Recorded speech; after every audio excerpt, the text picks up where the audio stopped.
Today's vlog ko nga pala, nandito ako ngayon sa may San Pedro Boundary. Nakita niyo yung Meralco, Yamaha, Royal Star, tapos tabi niya yung Super 8 Grocery. Tapos dito lang sa may bandang kanan ko, yan, kita niyo, ay yung Provincial Highway. Papunta siya ng Calamba, tapos yung kaliwa ko, tapos papunta siya ng Alabang. Ito naman kasi yung mga lumalabas nito, galing sa kanan ko dito, yung mga galing ng United San Pedro Subdivision. Tapos papasok tayo dito ng konti.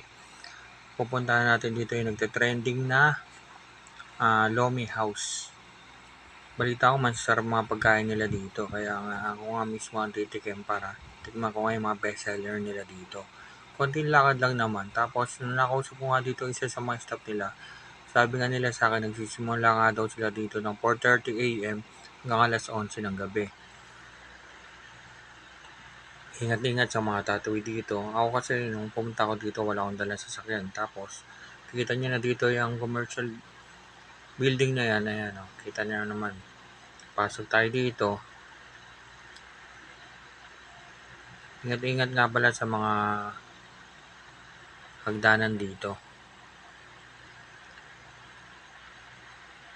Sa pag-akbang. Ayan, oh. Kita niyo naman yan. Tapos pasok tayo dito ng konti. Marami din sa mga kainan dito eh. Yan ang papansin nyo. Yan. Tapos kakaliwa tayo dito.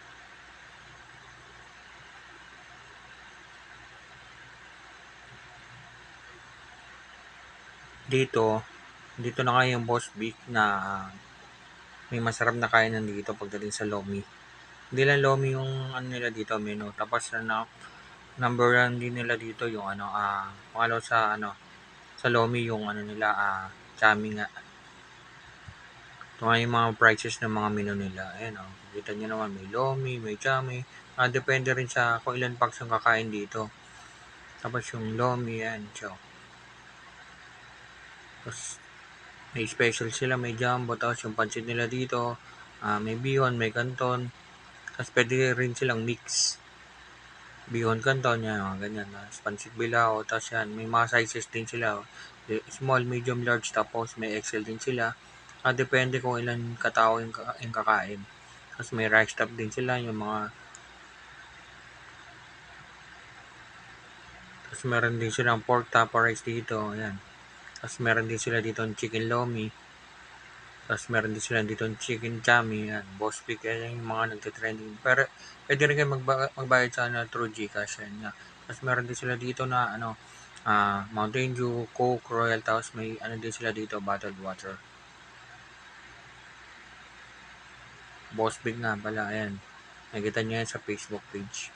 Tapos ito na nga. Habang nag-aantay nga ako dito ng in-order kong chami. Kita nyo naman yung lamesa nila, luwag. Hindi siya masikip unlike sa iba. Tapos kung sakaling marami kayo dito, pwede nyo pagdikitin yung mga lamesa, kaya yung mga upuan para sa magkakatropa na kakain dito. Boss Big nga pala, ayan siya. Daling hanapin. Tapos ito nga pala yung at ito na nga dineliver na nga sa akin yung in-order kong chami. Sabi nga sa akin, 1 hanggang 2 tao nga daw pwedeng kumain dito. Tapos meron siyang chile, tapos meron din siya sibuyas. Nagulat nga ako nung sinerve sa akin, may kasama siyang sauce. Nakasanayan ko na rin kasi sa mga nakakain ako before na ang chami, nakasanayan ko yung kulay dilaw. Tapos wala nga siyang sauce. Sa mga kinain ako, ito napapakita ko sa inyo kung gaano kalaki yung plato na in-order ko. Tapos meron din siyang egg, tapos meron siyang kikiam, tapos meron din siyang chicharon sa ibabaw. Shoutout nga pala sa pinsan ko na palagi nanonood ng vlog ko, kay Pinsan Rare Maverick Franco. For sure, ka na dyan, executive ka na dyan sa tagal mo dyan. Siguro pag nagkaroon ng time, banding tayo, tapos mag-vlog tayo dyan sa Baclaran. Sa laki nga ng plato, hindi ko malaman kung paano ko siya kakainin eh. Sobrang apaw na apaw yung plato na na-serve sa akin.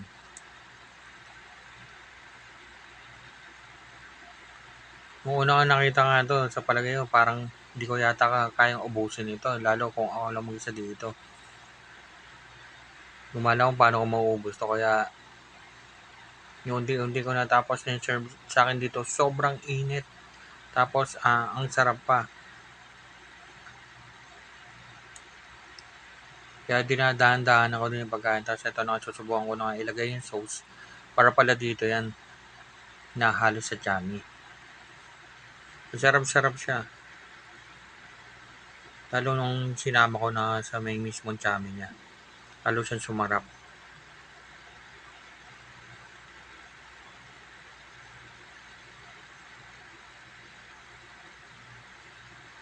Kaya no, lumala ko paano ko kakainin. Sobrang apaw na apaw yung plato eh.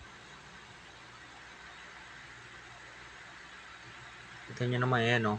Sobrang dami ng ano nila toppings sa ibabaw. Ayan oh.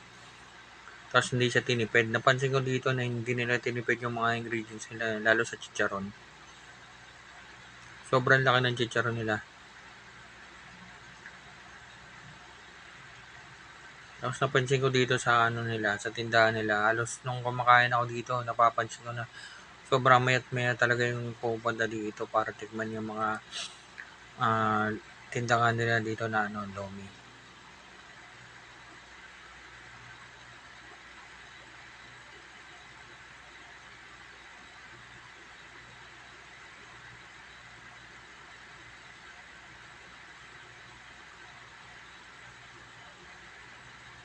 Para sa akin, the best yung ano nila dito, yung Mickey nila dito eh.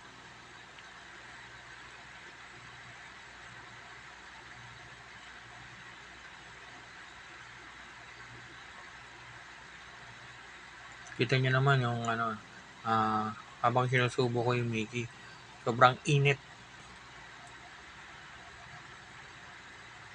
Kaya dinadahan-dahan ko yung pagkain nito eh. Kaya mahirap na baka, ayan o, kita nyo naman na sobrang init.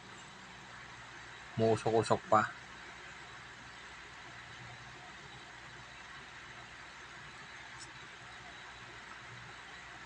Kita nyo naman yung toppings so, sa ibabaw, halos parang hindi,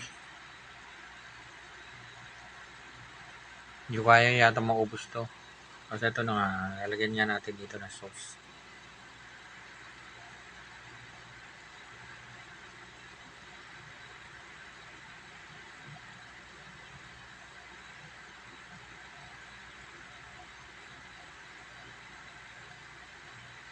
Grabe, ang sarap ng ano nila dito, lomi at saka anong chami nila dito.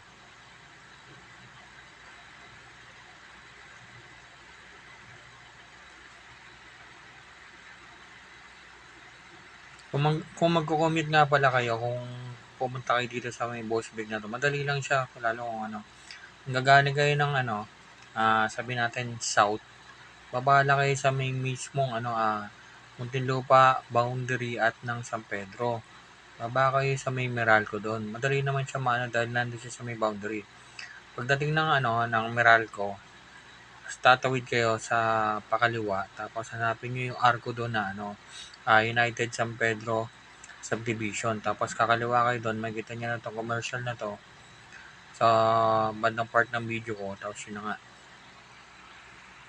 pasok kayo doon ng konti, tapos may bandang kaliwa. Ito na nga, pinapakita ko na sa inyo na ang dali ko naubos ng chami nila dahil sobrang sarap nga.